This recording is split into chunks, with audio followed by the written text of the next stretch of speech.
तो उसमें आपने पहला सूत्र कल पढ़ लिया था, दूसरा बताने जा रहे हैं आपको। ठीक, देखो सेकंड पॉइंट आपका था, यदि किसी क्रिया के आंकड़े आयतन और समय नहीं हो, अर्थात आयतनीय विश्लेषण से, तो आपका वेग स्थिरांक क्या आएगा? वेग स्थिरांक आपका के बराबर आएगा 2.303 अपॉन टी log बेस 10 लिखो, चलो लिखो, यह आएगा v अनंत माइनस v0 और यह आएगा v अनंत माइनस vt। ये सब क्या हम बताएंगे आपको, ठीक, जब समय व आयतन दिया हो तब। ठीक, जहां का जो है जो R0 है प्रारंभिक सांद्रता अभिकारक की, वो इसके समानुपाती है v अनंत माइनस v0, और क्या है RT मतलब t समय पश्चात अभिकारक की जो सांद्रता है वो v अनंत माइनस vt है। ठीक, इसके समानुपाती है, इसीलिए ऐसा सूत्र हो जाता है। ठीक, जहां है क्या, जहां v अनंत क्या है, अनंत समय में, अनंत समय में प्रयुक्त आयतन और v0 क्या है, प्रारंभ में प्रयुक्त आयतन, और vt क्या है, t समय पश्चात प्रयुक्त आयतन। ठीक, ध्यान दीजिए आप लोग, v अनंत क्या है, अनंत समय में प्रयुक्त आयतन, v0 क्या है, प्रारंभ में प्रयुक्त आयतन, vt क्या है, t समय पश्चात प्रयुक्त आयतन। ठीक, अब इसको अच्छे ध्यान दीजिएगा आप लोग, इसके नीचे फार्मूला और बन सकता है कि यदि v0 ना दिया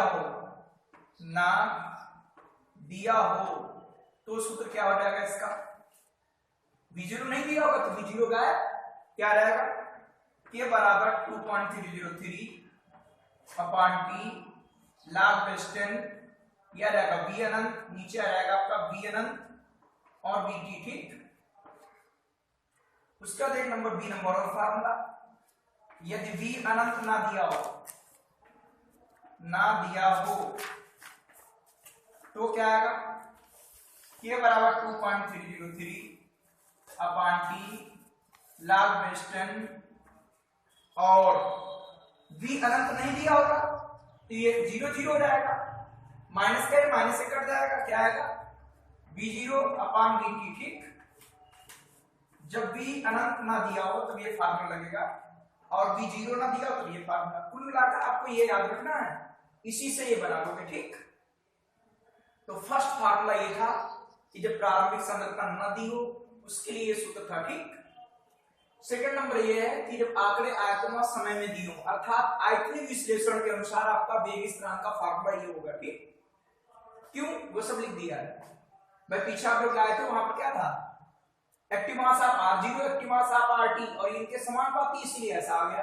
ठीक, बात से क्वेश्चन आ रहे नहीं, वैसे इसके न्यूमेरिकल अभी तक तो आपके यहाँ यूपी बोर्ड में ना के बराबर पूछे गए हैं, वैसे तो नहीं आए, लेकिन आपके दिए हैं, सीबीएसई बोर्ड में दिए, इसलिए आपको लगाना है। ठीक, अब थर्ड नंबर, अतिरिक्त फार्मूले में थर्ड नंबर है प्रथम कोड की गैसीय क्रियाओं के लिए। तो माना कोई गैसीय क्रिया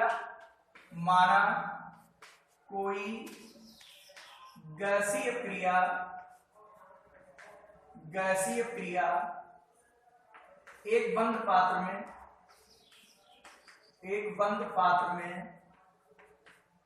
निम्न प्रकार होती है।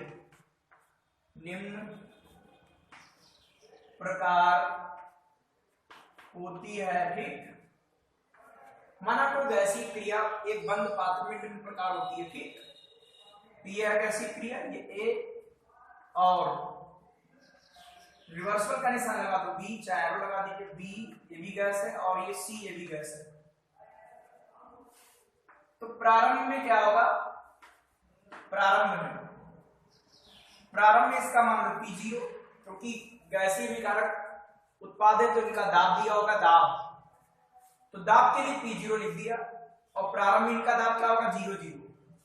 ये एटीएम लिख दो या वायुमंडल, ठीक, एटमॉस्फेयर।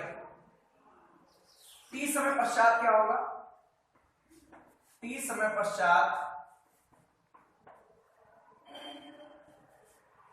इसका दाब कम हो गया और ये P0 माइनस एक्स हो जाएगा एटीएम, इतना दाब इसका रह जाएगा, ठीक।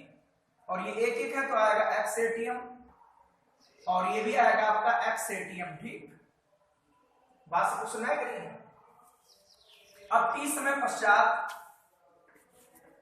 पश्चात कुल दाब क्या आएगा, कुल दाब पीटी बराबर प्लस कर देंगे P0 minus x plus x, तो आपका हो जाएगा ये x x cancel out, P0 plus x ATM.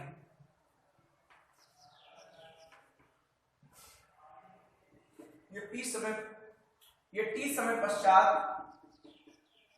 मिश्रण का कुल दाब, ठीक, मिश्रण का कुल दाब आपका ये बात सबको सुना है कि नहीं? टी समय पश्चात कुल दाब पीटी बराबर कितना होगा। अब देखिए कि गैसीय विकारकों के लिए सूत्र क्या होगा, 2.303 वेग स्थिरांक है। प्रथम कोड की क्रिया का वेग स्थिरांक के लिए सूत्र है ये 2.303 log base 10, ऊपर आएगा a, नीचे क्या था a माइनस एक्स, ऐसा था कि नहीं? तो यहां पर a के स्थान पर क्या आएगा P0 P0, ठीक, सॉरी P0 लिखते हैं, प्रारंभिक है ना P0, और a माइनस एक्स के स्थान पर क्या रहेगा P0 माइनस एक्स, ठीक है। अब क्या करेंगे 2.303 अपॉन टी log base 10, ये भी फार्मूला है, इसका भी यूज कर सकते हो आप इसकी सहायता से, या इससे देख लीजिए,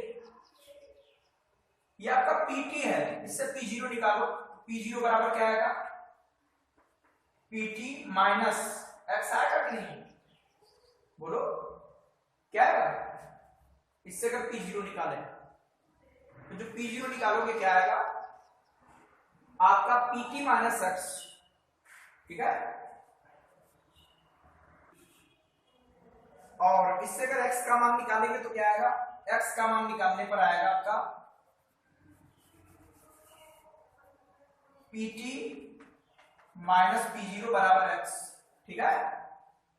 ये आपका pt बराबर था P0 प्लस एक्स एटीएम, और इससे हम x निकालेंगे तो pt माइनस PO आ जाएगा। x का मान इसमें पुट कर दीजिए, P0, ये P0 और x के स्थान पर आएगा आपका pt माइनस P0, ठीक, तो आ जाएगा 2.303 अपॉन टी log base 10, यह आ जाएगा आपका P0, ये P0 माइनस गुणा pt माइनस माइनस प्लस, ठीक है।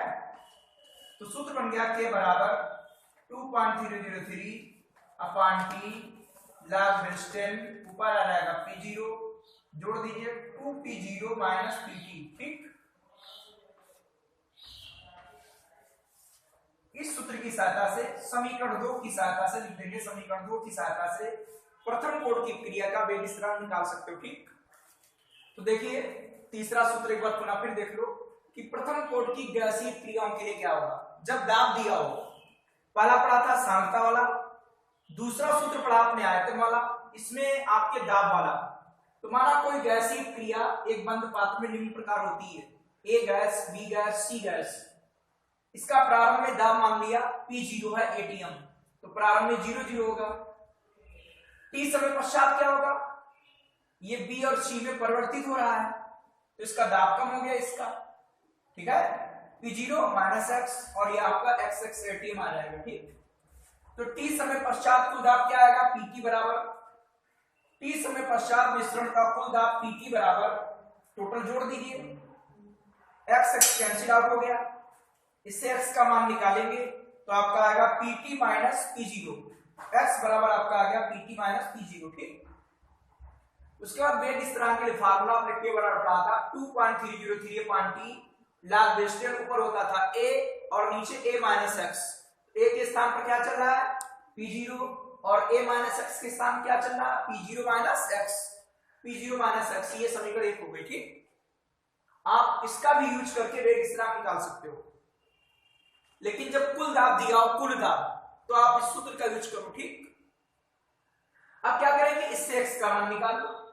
x का मान निकाला था, वो मान यहां रख दिया, तो जब x का मान यहां रख दोगे तो माइनस से मल्टीप्लाई होगी, माइनस माइनस प्लस हो जाएगा, या आपका आ जाएगा 2p0 माइनस pt, केवल और सूत्र आ गया 2.303 अपान t log वेस्टेड p0 अपान में आएगा 2p0 माइनस pt, समीकरण सेकंड। ठीक, इस समीकरण की सहायता से प्रथम कोड की क्रिया का वेग स्थिरांक निकाल सकते हो। ठीक, तो इस तरीके से आपके प्रथम कोड की क्रिया के सभी फार्मूले हो गए। आपके कोर्स में शून्य कोड और प्रथम कोड की क्रिया बहुत डिटेल में है, इनके अभिलक्षण, इनके हमने वेग स्थिरांक के निगमन बताए हैं। अगर उसमें कोई कंफ्यूजन हो तो आप दोबारा पूछते रहिए। ठीक, तो प्रथम कोड की क्रिया के बारे में आपने सब कुछ पढ़ लिया है, शून्य कोड की क्रिया बारे में पढ़ लिया। अब द्वितीय कोड की क्रिया देखिए, द्वितीय कोड की क्रिया,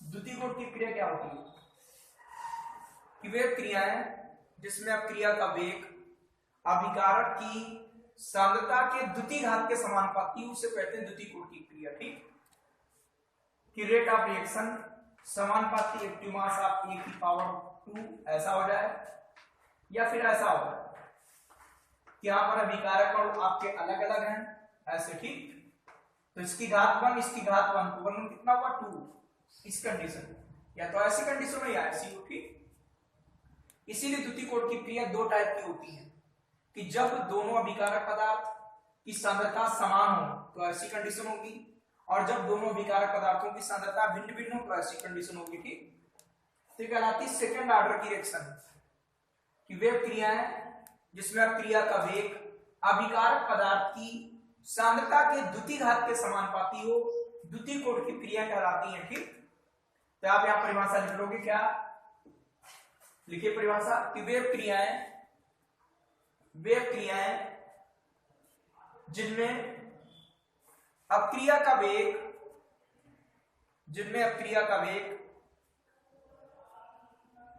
अभिकारक पदार्थ की, वे क्रियाएं जिनमें अपक्रिया का वेग अभिकारक पदार्थ की सांद्रता के द्वितीय घात के समानुपाती होता है, द्वितीय घात के समानुपाती होता है।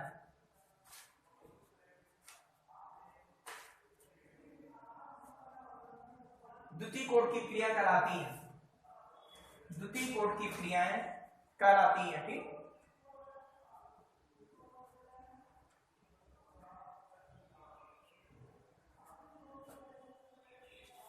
जैसे आप ये लिख सकते हो नीचे ऐसे ही।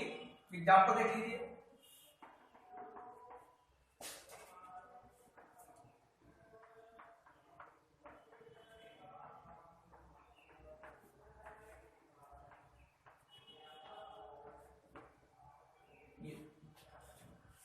CH3 COONA,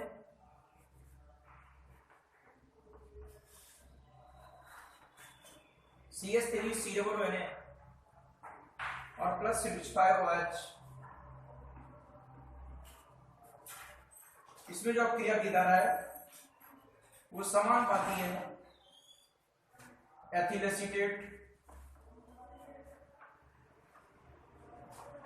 और NaOH। ठीक है, इसलिए अब क्रिया की कोट कितनी है, अब क्रिया की कोट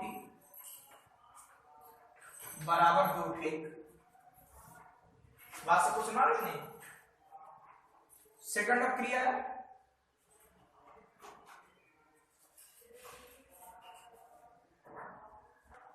सेकंड अब क्रिया है 2O3 और बनेगा O2 3O2। तो इसमें क्या है, इस क्रिया में क्या है, रेट ऑफ रिएक्शन समानुपाती O3 की पावर 2। ठीक है, कि द्विघात के समानुपाती है, ठीक है। इसीलिए ये ऐसा है, इसीलिए क्रिया की कोटि, इसीलिए अभिक्रिया की कोटि बराबर सेकंड, ठीक। ये सेकंड कोड की क्रिया के एग्जाम्पल हो गए। तो सेकंड कोड अभिक्रिया क्या लेंगे, लिखोगे कि वे क्रियाएं जिसमें अभिक्रिया की दर अभिकारक पदार्थ की सांद्रता के द्वितीय घात के समानुपाती होती है, ठीक है। द्वितीय कोड की क्रियाएं क्या लाती हैं, जैसे आपका एग्जाम्पल फर्स्ट ये है कि एथिल एसीटेट है, एथिल एसीटेट, इसका क्षारीय रिटर्न करेंगे तो NaOH लगेगा, CH3COO Na बनेगा और CH5OH बनेगा। आप क्रिया की दर समानुपाती एथिल एसीटेट और NaOH, तो आप क्रिया की कोटि इसीलिए क्या आएगी 2, ठीक। एक ये 2, ये क्रिया है, रेट ऑफ रिएक्शन इसकी द्वितीय घात के समानुपाती, इसीलिए क्रिया की कोटि कितनी होगी 2। प्रथम कोड की क्रिया के एग्जाम्पल आपके पीछे कहीं छूट गए हैं, तो आप जब प्रथम कोड की क्रिया के अभिलक्षण खत्म हुए थे या प्रथम कोड की क्रिया के सूत्र खत्म हुए थे, इसके पहले आप एग्जाम्पल लिख देना। प्रथम कोड की क्रिया के भी एग्जाम्पल लिख लीजिए, ठीक। ये प्रथम कोड की क्रिया के एग्जाम्पल है, चाहे कहीं पर डाल देना है। उसमें ये क्रिया है number first, CH3COO plus H2O, इसका हम लीज रिटर्न कराएंगे तो आएगा CH3COOH plus CH5OH, CH3COO CH5 plus H2O, और ये आपका ही बनेगा, ठीक। इसमें जो क्रिया की दर है वो जल के सांद्रण पर निर्भर नहीं करती है। अब क्रिया की जो दर है, रेट ऑफ रिएक्शन है, वो जल के सांद्रण पर निर्भर नहीं करती है, इसीलिए प्रथम कोड की क्रिया है। तो R समानुपाती active mass of CH3COO CH5O, इसीलिए क्रिया की कोटि बराबर कितनी है, इसलिए क्रिया की कोटि बराबर ऑर्डर ऑफ रिएक्शन बराबर कितनी है 1, क्योंकि यहां पर 1 है, ठीक। ये प्रथम कोड की क्रिया का एक उदाहरण हो गया। इसके बाद अभी दूसरा उदाहरण बताएंगे, ठीक। इसमें अब क्रिया की जो दर है वो जल की सांद्रता पर निर्भर नहीं करती है। चाहे ऐसे लिख सकते हो कि जल की सांद्रता यहाँ पर 0 लिख सकते हो, ठीक, यहाँ पर 1, तो इसकी पावर 0, तो इसका मान हो जाएगा 1। जल की सांद्रता पर निर्भर नहीं करती, इसीलिए, ठीक, ये क्रिया की दर जल की सांद्रता पर निर्भर नहीं करती है, इसीलिए क्रिया की कोड कितनी है, फर्स्ट है, ठीक।